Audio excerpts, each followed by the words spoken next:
dia beribadah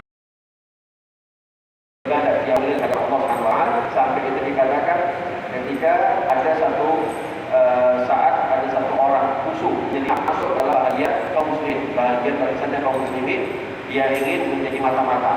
Ketika itu dia melihat orang kafir ini melihat itu ada satu orang yang sedang sholat di kalangan sahabat, sedang berjaga, sedang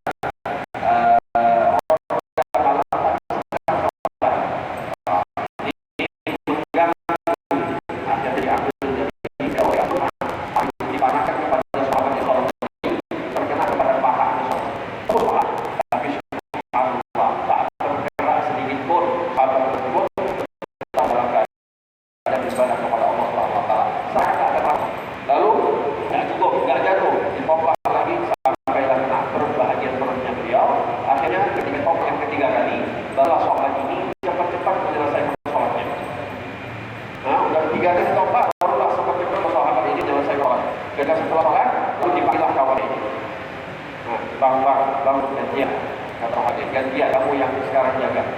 Sahabat yang sedang tidur ini heran, loh, kok tiba-tiba sudah ada 3 panahan ya dalam tubuhnya beliau? Kenapa ini? Siapa yang memanah? Katanya saya nggak tahu, tadi saya sedang sholat, tiba-tiba ada yang memanah. Loh, terus kenapa nggak dari pandangan pertama saja kamu bangunkan saya? Kenapa bukan dari pandangan pertama ketika kena kepada paha kamu bangunkan saya? Apa kata sahabat ini? Saya sedang asyik membaca Al-Quran. Saya sedang asyik, katanya dalam satu riwayat, beliau sedang membaca surah Al-Kahfi. Saya mau membaca surah Al-Kahfi saya, karena saya sedang asyik membaca surah Al-Kahfi dalam Allah Taala. Dan terus kenapa kok kamu bangunkan sekarang? Udah 3 panahan baru kamu bangunkan. Kata sahabat ini, saya takut kalau saya tidak bangunkan kamu sekarang juga, saya takut saya kehabisan darah, saya mati dalam keadaan lalai akan perintah Nabi Muhammad SAW. Nabi Muhammad SAW yang memerintahkan untuk jaga malam. Nabi Muhammad yang memerintahkan kita untuk jaga malam. Saya khawatir kalau saya dalam keadaan sedang sholat, bukannya saya takut saya mati dalam keadaan sedang. Namanya orang sedang beribadah, bukan saya takut mati, tapi saya takut saya mati dalam keadaan melalaikan perintah Nabi Muhammad Sallallahu Alaihi Wasallam. Beginilah keadaan mereka. Habis umur mereka hanya untuk beribadah kepada Allah Subhanahu Wa Taala. 24 jam.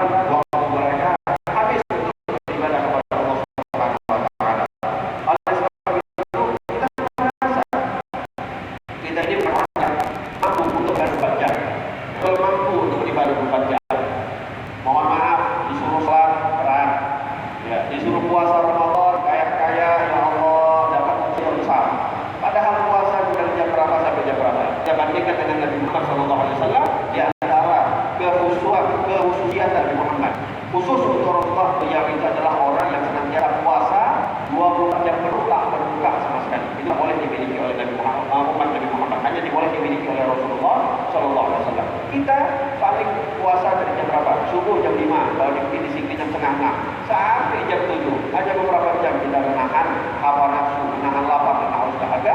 Tapi seakan-akan kita sudah menjadi orang yang paling berat dapat ujian, seakan-akan hausnya luar biasa.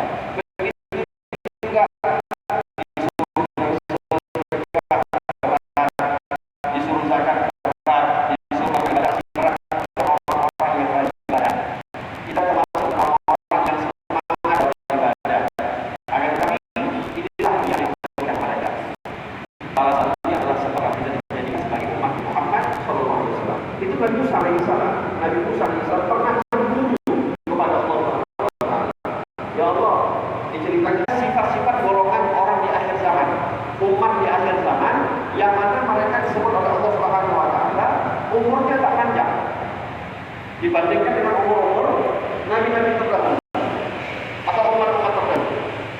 Memang kalau kita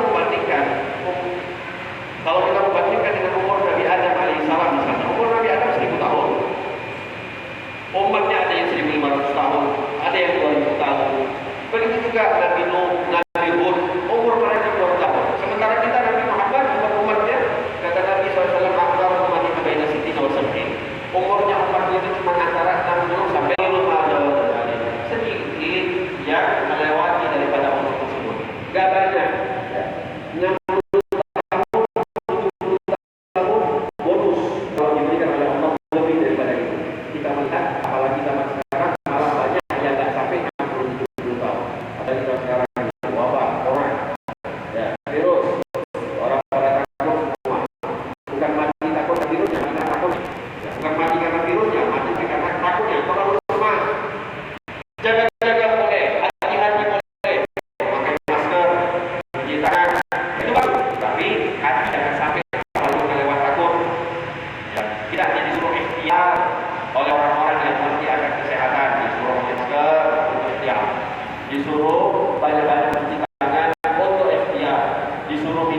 ini itu ikhtiar. Tapi ingat, kalian pun ditanggung Allah Subhanahu wa taala. Mohon maaf, ada orang pun kita tidak akan dilebihkan oleh Allah, tidak akan dikurangi oleh Allah Subhanahu wa taala. Jangan pernah menganggap seakan-akan kalau ada corona, berarti umur kita lebih pendek. Kalau tidak ada corona, umur kita jadi lebih panjang. Tidak. Umur kita sudah ditetapkan oleh Allah Subhanahu wa taala. Kapan kita mati, di mana tempatnya kita mati sudah ditentukan. Fa idza jaa ajaluhum la yastakhiruna sa'atan wa la yastaqdimun. Orang kata Allah, kalau sudah datang ajalnya kalian, kata Allah, enggak akan diperlambat oleh Allah. Satu detik pun enggak akan diperlambat dan juga enggak akan dipercepat oleh Allah Subhanahu wa taala. Itu sudah ditentukan semua, kapan meninggal, di mana meninggal, sedang apa meninggal, itu semua sudah ada ketetapan dari Allah Subhanahu wa taala. Walihada ini yang harus kita benahi, khususnya nih di saat-saat kita sedang berada dalam keadaan diuji oleh Allah Subhanahu wa taala dengan wabah ini, dengan virus ini. Boleh kita ikhtiar, tapi jangan sampai kita terlalu khawatir, terlalu takut, seakan-akan kita enggak mau berani jumpa dengan Allah Subhanahu wa taala. Takut mati itu berbahaya, ya. Takut mati itu berbahaya. Namun kalau takut mati menyebabkan kita lebih dekat kepada Allah Subhanahu wa taala, itu bagus. Yang dikhawatirkan adalah kita ini sudah takut mati tapi tidak mempersiapkan kematian. Udah takutnya mati saja tapi tidak mempersiapkan untuk apa?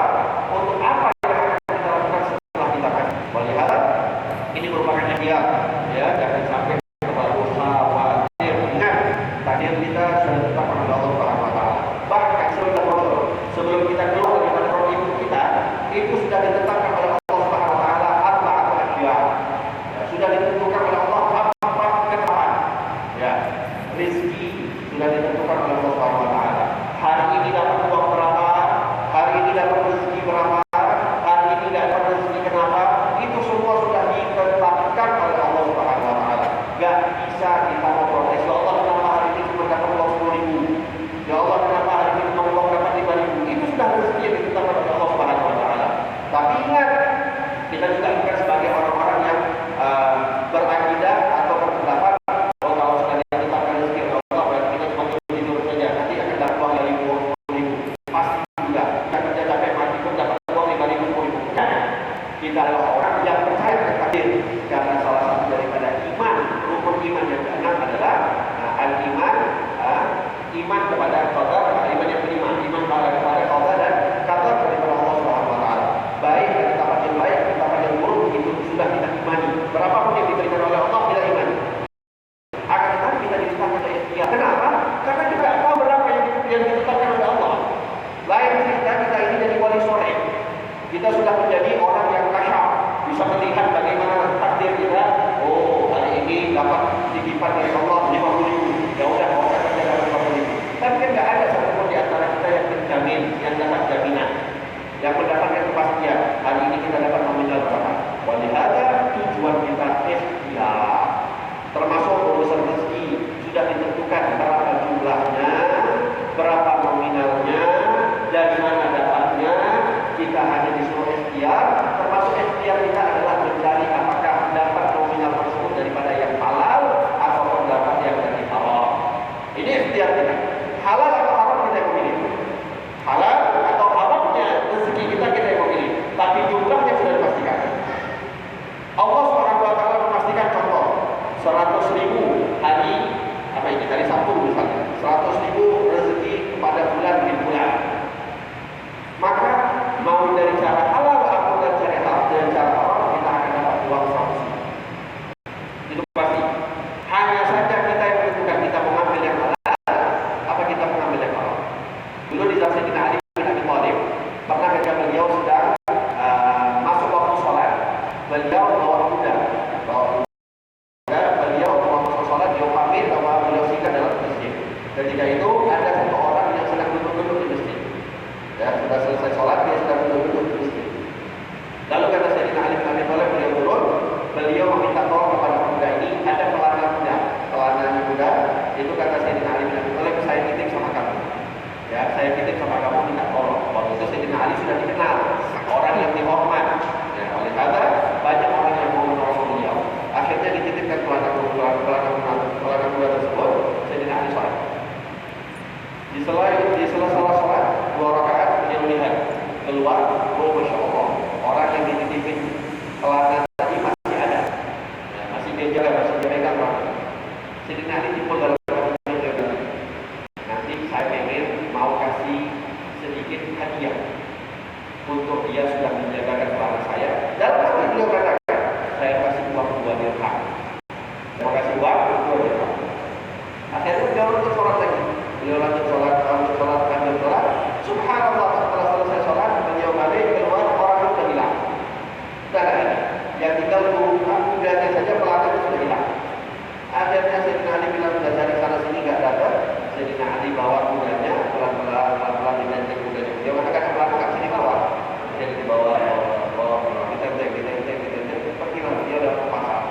Ketika lewat pasar, didapati itu orang yang jaga pelana tadi, yang diminta jaga pelana tadi, itu sedang bertransaksi. Pelananya tadi dijual di pasar dan dilihat oleh Sayyidina Ali, si pembeli memberikan uang 2 logam dirham. 1, 2 dirham. Dilihat oleh Sayyidina Ali. Maka Sayyidina Ali beliau berbicara kepada Subhanallah. Kalau Allah dia sabar saja, sedikit saja dia sabar. Mungkin dia hanya saja sabar cukup 5 menit saja dia sabar. Dia akan mendapatkan rezeki yang sama, tapi dengan cara yang berbeda.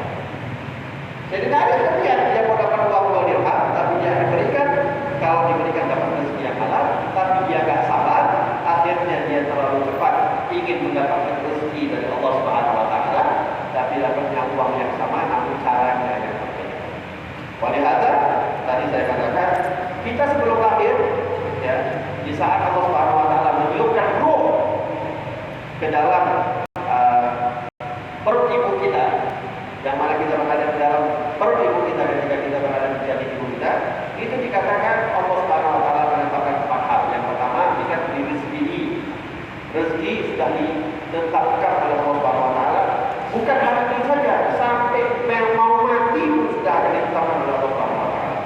Lalu yang kedua, dikasih amalin, ya, amal yang kita lakukan itu sudah ditetapkan oleh Allah Subhanahu Wa Taala. Apa yang akan kita lakukan? Hanya saja tadi saya katakan, kita nggak tahu, kita ditetapkan yang baik atau yang buruk, kita hanya ikhtiar. Yang ketiga, jika ajal kematian. Ya tadi saya katakan, ajal ini sudah ditetapkan oleh Allah Subhanahu Wa Taala. Yang saya ada orang mau mati di sini, ya, ada orang laki-laki yang Allah minta mau mati di sini, ya, tidak mau mati di luar. Tapi subhanallah, rupanya telah ditetapkan oleh Allah mati di kota Mekah, di depan Ka'bah, masya Allah. Atau mati saat sedang berziarah ke hadapan Nabi Muhammad SAW. Ada orang yang sedang berada di kota Mekah, sudah berada di kota Madinah, dia sudah dalam keadaan sakit yang parah. Subhanallah, gak mati-mati. Pas pulang nyampe ke Indonesia mati, meninggal, tidak ada rezeki, mati di kota Mekah, di kota Madinah. Tur terakhir kita dengar seorang ulama besar, Mbah Maimun Zubair. Udah terlalu tua beliau, sampai mengajar dalam keadaan sudah bungkuk beliau. Umurnya habis, tidak jaga keluar kemana-mana. Sering di Indonesia saja di akhir-akhir usia hayatnya beliau. Tapi subhanallah, ada kesempatan beliau mau pergi haji, beliau berangkat ke kota Mekah, belum sempat melakukan ibadah haji. Subhanallah, dicatat nyawanya oleh Allah Subhanahu Wa Taala. Dan siapa yang sangka beliau dikuburkan di pemakaman yang di dalamnya ada Sayyidah Khadijah radhiyallahu anha, pemakaman Makkah. Mungkin kita pun tidak akan pernah menyangka orang semisal saya, Mbah Maimun, tiba-tiba berangkat ke Mekah, meninggal, dapat dikuburan pahala. Ini cara Allah Subhanahu Wa Taala yang tadi menjanjikan kapan dan di mana kita mati, itu sudah ditetapkan oleh Allah Subhanahu Wa Taala. Dulu pernah di zamannya Nabi Sulaiman. Nabi Sulaiman ini kita tahu beliau diberikan mukjizat oleh Allah Subhanahu Wa Taala, bisa berbicara dengan binatang, bisa menggerakkan angin. Angin itu diatur oleh Nabi Sulaiman, ya, atas izin Allah Subhanahu Wa Taala pastinya. Ya. Oleh sebab itu pernah satu kali Nabi Sulaiman sedang duduk berbicara dengan satu orang kakek-kakek tua. Sedang berbicara dengan Nabi Sulaiman. Sedang asik berbicara, ngobrol.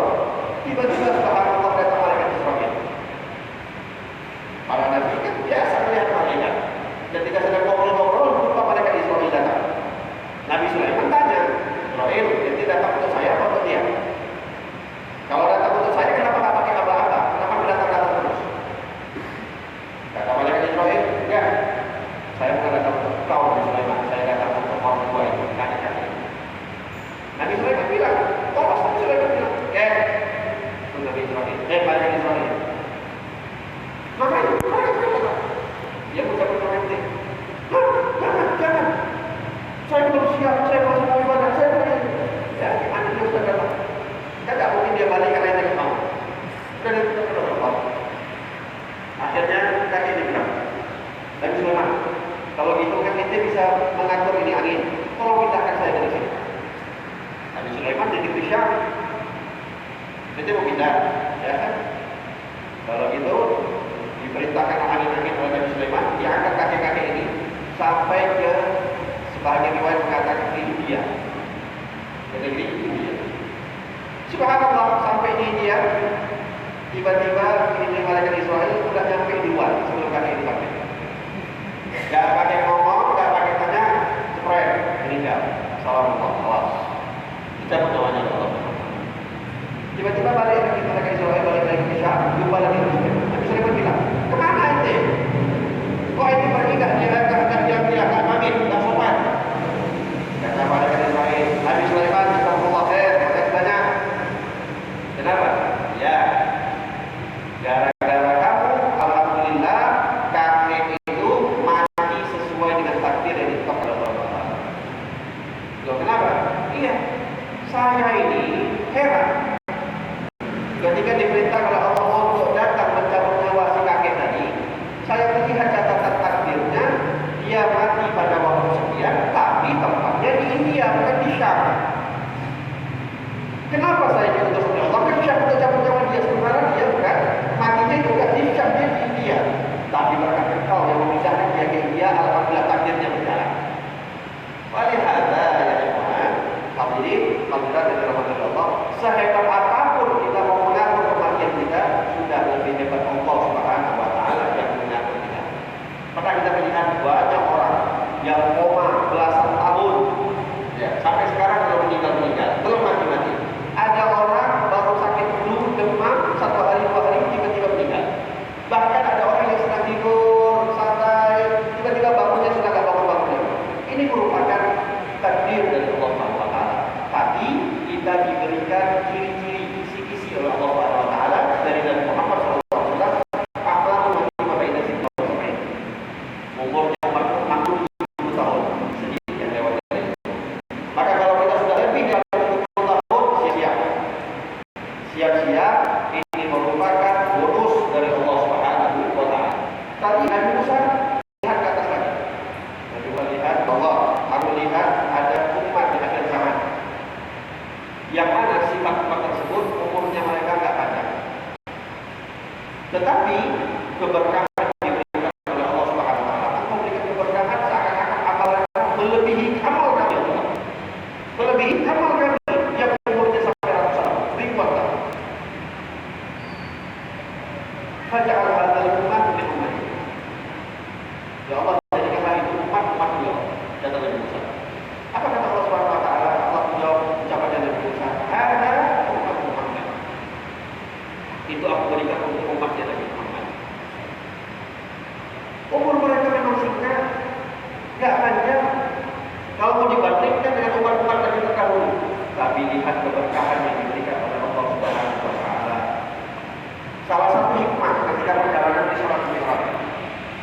Kita semua tahu Allah memerintahkan kepada Nabi Muhammad untuk sholat pertama kali berapa waktu? 50 waktu. 50 waktu. Anda bayangkan, ya. Dan ini kita harus bersyukur kepada Nabi Musa. Ya.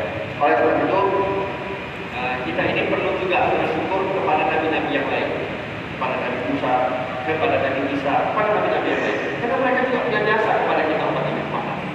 Anda bayangkan kalau bukan ada Nabi Musa, ya, ketika Allah perintahkan kita sholat 50 tahun, terus Nabi Muhammad balik, udah mau terima itu 50 tahun. Nabi Muhammad enggak untuk minta voting sama Allah Subhanahu wa taala. Tapi Nabi Musa tanya, Allah suruh ngapain? Dan mohon maaf,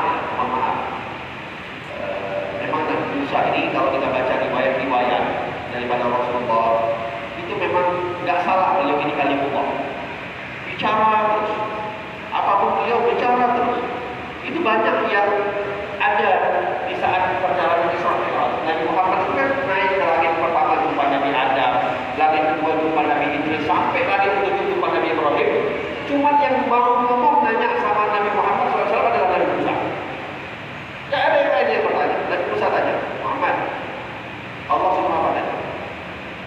Nabi Muhammad SAW Allah suruh perintahkan sholat.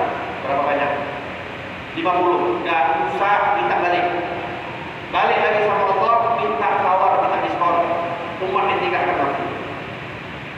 Anda bayangkan coba, kalau perjalanan dari Musa, dari Muhammad 50 waktu selesai, kita baru keluar masjid udah masuk lagi. Baru keluar masjid, maghrib udah masuk lagi. Entah apa nama sholatnya antara maghrib dan isya. Keluar sholat lagi sholat isya. Setengah jam sekali kita sholat. Tapi ada berkat dari Muhammad dan Musa alaihissalam.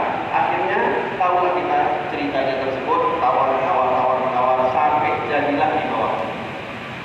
Tapi lihat bagaimana Allah Subhanahu wa taala tidak ingin menyia-nyiakan Rasulullah. Tidak ingin menyia-nyiakan usaha daripada Rasulullah Muhammad SAW. Walaupun di bawah itu, tapi semua amal kita, satu amal kita itu dilipat gandakan oleh Allah Subhanahu wa taala minimal 10 kali lipat. Bi'asyri amsalha. Minimal 10 kali lipat. Maksimalnya Allah. Tadi kita sholat maghrib berjamaah. Apa yang disebut oleh Nabi SAW? Sholatul jamaah tafdilu min sholatil fardhi bi 70 wa 20 darajat. Sholat jamaah lebih afdal dibandingkan sholat sendirian. Berapa kali lipat? 27 derajat. 27 kali lipat. Jadi jangan pernah kita menganggap, oh, hari ini saya nggak sholat jamaah, saya sholat sendirian. Kalau gitu supaya nggak kalah dengan sholat jamaah, saya sholat 27 kali. Nggak laku. Dulu pernah ada satu orang ulama, Syekh ini, beliau tidak pernah meninggalkan sholat berjamaah seumur hidupnya. Dijaga betul sholat berjamaah ini. Sampai pernah satu kali, entah mungkin terlalu letih, entah betul-betul terlalu lelah, capek, beliau ketiduran di saat setelah sholat maghrib karena betul-betul capek. Subhanallah, sampai sholat isya, ketika itu beliau kelewatan.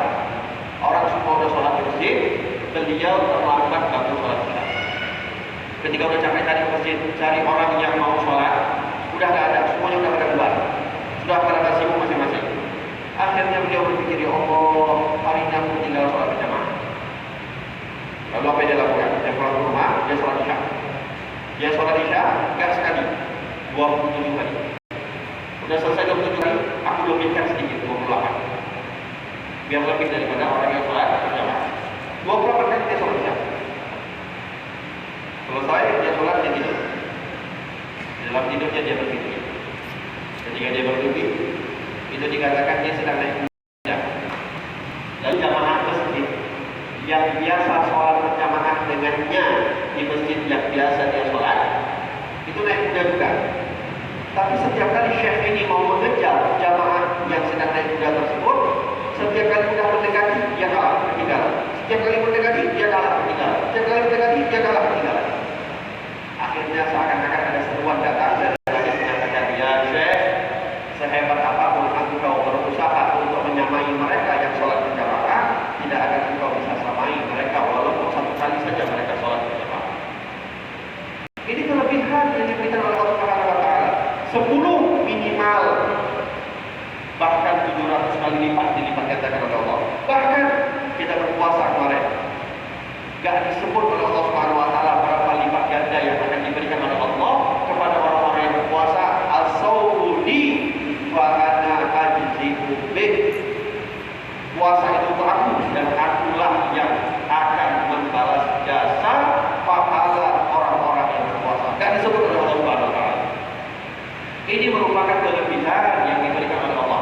5 sholat kita, tapi paling tidak kalau dilipat gandakan 10 kali lipat, seakan-akan kita sudah mengerjakan 50 waktu persis sebagaimana perintah daripada Allah untuk Nabi Muhammad pertama kali. Ini berkah. Ini namanya keberkahan. Walaupun Nabi Musa itu betul-betul cemburu.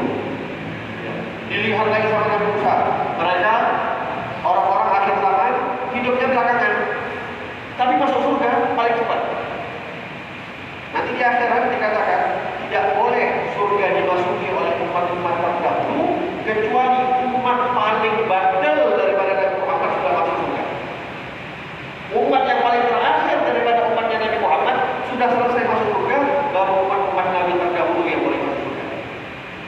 Ini karena siapa? Karena kita umat Nabi Muhammad. Karena kita jadi umat ya Rasulullah SAW. Oleh sebab itu ada satu amalan ya bagus untuk kita baca di setiap hari minimal 3 kali. Apa amalan tersebut? Jazallahu anna sayyidina Muhammadan sallallahu alaihi wasallam khairan. Jazallahu anna sayyidina Muhammadan sallallahu alaihi wasallam ma huwa ahluh. Itu kalau kita baca Ratibul Haddad, Ratib Haddad itu ada di penghujung. Jazallahu anna sayyidina Muhammadan sallallahu alaihi wasallam khairan. Jazallahu anna sayyidina Muhammadan sallallahu alaihi wasallam ma wa ahlu. Apa artinya? Jazallahu anna. Semoga Allah Subhanahu wa taala memberikan Muhammadan daripada kami untuk Nabi Muhammad khairan. Balasan yang baik. Jazallahu anna sayyidina Muhammadan sallallahu alaihi wasallam ma wa ahlu. Dan semoga Allah Subhanahu wa taala membalas kebaikan Allah Nabi Muhammad kepada kami dari Allah Subhanahu wa taala yang pantas untuk didapati oleh Rasulullah SAW. Itu yang membaca itu 3 kali dalam satu hari, 3 kali saja. Dalam satu hari, kata Nabi SAW, kalian sudah akan membuat malaikat capek untuk menulis amal kalian. Kalian sudah menjadikan malaikat capek menuliskan amal ibadah pahala untuk kalian. Karena apa? Bersyukur untuk Rasulullah Sallallahu Alaihi Wasallam. Kita ini dapat kemuliaan dari siapa kalau bukan daripada Nabi Muhammad? Siapa kita? Dapat kemuliaan kalau bukan karena Rasulullah. Kuntum khairu ummatin ukhrijat lin-nas. Kalian ini adalah sebaik-baik umat yang diciptakan oleh Allah. Di dalam kitab Burda yang dikarang oleh Imam Bukhari, apa beliau katakan? Bi akrabir rusuli kunna akramal mu'minin. Karena ada Nabi Rasul yang paling mulia, yang paling dicintai oleh Allah, yang paling dimuliakan oleh Allah, kita menjadi umat yang paling dimuliakan oleh Allah Subhanahu wa taala. Walihada bersyukur kita dijadikan sebagai umat Nabi Muhammad. Setelah melihat banyak lagi sifat-sifat tersebut, apa kata Nabi Musa? Semua disebut oleh Allah itu umat Nabi Muhammad. Disebut lagi umat Nabi Muhammad. Ini umat Nabi Muhammad. Ini umat Nabi Muhammad. Akhirnya pasrah Nabi Musa bilang, "Ya Allah, ij'alni min ummat Muhammad." Ya Allah, jadikan aku umat Nabi Muhammad. Jadikan aku sebagai umat Nabi Muhammad. Ini sudah jadi nabi. Ini sudah jadi rasul ini orang. Bukan hanya nabi dan rasul biasa. Kalau kita tahu di antara 25 nama nabi dan rasul yang wajib kita ketahui, itu ada 5 yang terhebat di antara mereka. 5 yang terhebat, 5 yang paling mulia. Kalau kita singkat supaya tahu namanya. Mimin, Nabi Muhammad. Mim, Nabi Muhammad. Ya atau I, Mimin, I, Nabi Ibrahim. Urutannya Nabi Muhammad yang pertama, yang kedua Nabi Ibrahim. Mimin, Mim lagi Nabi Musa alaihissalam. I, Nabi Isa alaihissalam. Nun, Nabi Nuh alaihissalam. 5 ini disebut Nabi Ulul Azmi, Nabi yang paling mulia di antara nabi yang lain. Ini sudah jadi nabi yang paling mulia, tapi masih meminta kepada Allah, Allah menjadikan dari umat Muhammad. Ya Allah, jadikan aku sebagai umat Nabi Muhammad. Bapak, Ibu, hadirin, apa di antara kita ada yang pernah berdoa sama Allah dalam Quran kita, ya Allah jangan jadikan aku keluarkan, jangan keluarkan aku sekarang. Nanti keluarkan aku pas umat Nabi Muhammad. Tidak ada. Kita semua ini dapat ketetapan jadi umat Nabi Muhammad adalah merupakan kemuliaan, kebaikan dari Allah Subhanahu wa taala. Walihada ini perlu disyukuri. Dan tadi amalan tadi bagus kalau kita mau baca. Nanti saya katakan kita ini nggak banyak beramal, tapi kalau ada satu amalan yang bisa buat malaikat capek, catat bagus, supaya mengurangi atau mengisi kekosongan daripada amal kita. Tadi di awal saya katakan, saya punya guru Habib Umar bin Hadi, ya, dari negeri Hadramaut, Yaman. Itu beliau ngasih wejangan, ngasih nasihat untuk kita semua. Kata beliau, kalau kita sudah sadar nggak mampu 24 jam penuh untuk beribadah kepada Allah, 24 jam nggak mampu beribadah kepada Allah, paling tidak dalam 24 jam kita jaga 4 waktu. 4 waktu. Ini kalau kita jaga 4 waktu ini, dianggap oleh Allah seakan-akan kita beribadah 24 jam. Ya. Seakan-akan kita beribadah 24 jam. Saya cepat, yang pertama, sebelum masuknya waktu fajar. Sebelum masuknya waktu fajar atau waktu subuh. Memang ini paling berat. Inilah paling berat. Sebelum masuk waktu subuh, ini memang paling berat. Itu kita berperang sama setan, berperang sama iblis, luar biasa sebelum waktu itu. Ya. Udah mau bangun, ngantuk lagi. Ada orang yang kadang lucunya, dia sudah duduk di warung kopi, sudah sampai jam 4 subuh, masih duduk di warung kopi. Jam setengah 5 subuh, pulang dia bayar warung kopi. Bukan dia pergi ke masjid tunggu, sedikit lagi sudah masuk waktu subuh, dia pulang dia tidur. Waktu begadang dari jam 8 dia duduk di warung kopi, habis isya sampai mau subuh, gak ngantuk sedikit pun. Subhanallah, udah dekat waktu subuh, itu kayak setan 1000 bergantungan di mata. Setan 1000 bergantungan di mata. Ini memang berat. Kenapa? Karena waktu-waktu semisal inilah waktu-waktu yang dipilih oleh Allah Subhanahu wa taala hanya orang-orang tertentu yang berhak untuk bisa bermunajat di hadapan Allah. Banyak orang tidur di waktu-waktu semisal ini, sehingga disebut oleh Allah Subhanahu, disebut oleh Nabi SAW, Allah Subhanahu wa taala setiap malam, innallaha yanqali'u fi kulli lailatin ala 'abdi fi thuluthil lail. Allah Subhanahu wa taala itu turun ke muka bumi. Allah turun ke muka bumi setiap malam. Tapi ingat, kalau kita mendengar Allah turun, Allah naik, jangan kita pikir oh Allah sudah turun. Kayak Gatot Kaca turun dari langit ke bumi. Enggak. Yang turun rahmatnya, yang turun karunia-Nya, yang turun hidayah darinya, yang turun taufik darinya. Sebagian orang, oh Allah turun, berarti Allah sedang turun sekarang di sini. Jam 4 Allah turun di sini. Jam 4 di sini berarti jam 5 di Kalimantan. Berarti tadi Allah di Kalimantan. Jam 5 tadi di Kalimantan. 1 jam sebelumnya, jam 5, jam 6 Allah di Papua. Beda 1 jam. Berarti tadi Allah lagi turun di Papua. Kapan Allah naik kalau kita putar di situ terus? Padahal ini jangan dianggap sebagai letterless. Jangan Allah turun berarti Allah yang turun. Enggak, apa dulu Allah turun? Ngapain Allah turun? Ya, tapi rahmatnya turun. Setiap malam Allah turun di sepertiga malam terakhir. Apa yang dikatakan oleh Allah? Hal min mustaghfirin fa'aghfiralah. Hal min mustarzikin fa'arzuqalah.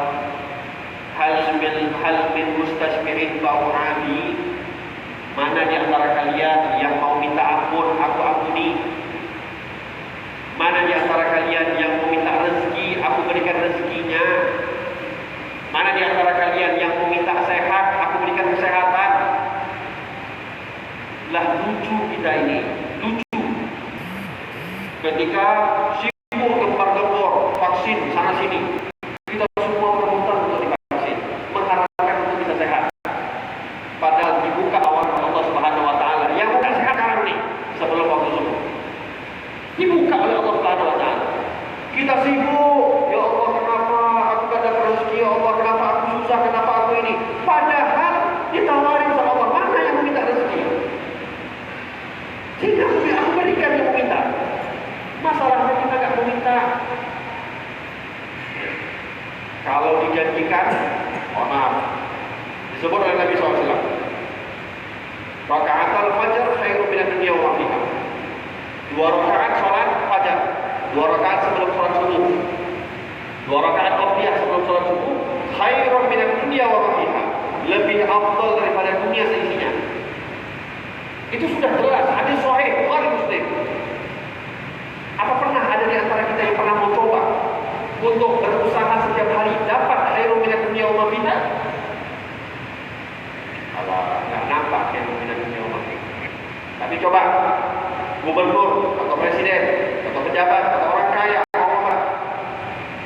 ya, bilang sama kita semua yang di masjid, kalian besok yang sholat 2 rakaat sebelum sholat subuh, saya kasih satu orang satu mobil Alphard. Gak pulang kita dari sini, tidur di sini, dagang supaya dapat mobil Alphard. Inilah iman-iman kayak kita ini, iman-iman orang-orang yang levelnya masih terlalu rendah. Iman percaya hanya sekedar apa yang di depan mata, padahal dijanjikan oleh Allah khairum minad dunya wa ma fiha. Lebih afdal daripada dunia seisinya, apa dan apa-apanya. Kita lebih percaya dengan janji-janji palsu daripada manusia, tapi tidak percaya dengan janji Allah yang maha tidak pernah mengingkari janji. Ini yang pertama. Yang kedua adalah waktu setelah sholat fajar sampai masuknya waktu isyraq. Ya, kata Nabi SAW, sholat subuh jamaah, lalu dia duduk berzikir kepada Allah tanpa berbicara akan urusan dunia, fokus baca Quran, zikir, ta'lim. Lalu dia tutup dengan sholat isyraq 2 rakaat. Kata Nabi SAW, falahu ajru haji taman, haji wa umrah taman. Dia akan dapat pahala haji, umrah sempurna. Ini sekarang susah haji, susah umrah. Setiap hari kita bisa haji. Yang ketiga, nih waktu sebelum sholat maghrib tadi 15 menit, 10 menit itu waktu yang paling afdal. Dan yang terakhir adalah waktu antara maghrib dan isya. Ini adalah waktu kalau bisa terakhir, jangan kita tinggalkan daripada 4 perkara. Yang pertama sholat. Kata Nabi SAW, man sholat sittan ba'dal maghrib, ma bainal maghrib wal isya. Siapa yang sholat 6 rakaat setelah maghrib dan isya, maka dia akan dihitung oleh Allah seakan-akan sholat selama 12 tahun. Oke. Kalau bisa juga, kalau nggak sholat, baca Al-Quran 1 juz. Kalau nggak bisa juga, zikir banyak-banyak sama Allah. Kalau nggak bisa juga, majelis alim semisal kita duduk pada saat wallahu a'lam bishawab. Mudah-mudahan Allah yang berkahi oleh Allah Subhanahu wa taala. Waktu isya sudah datang.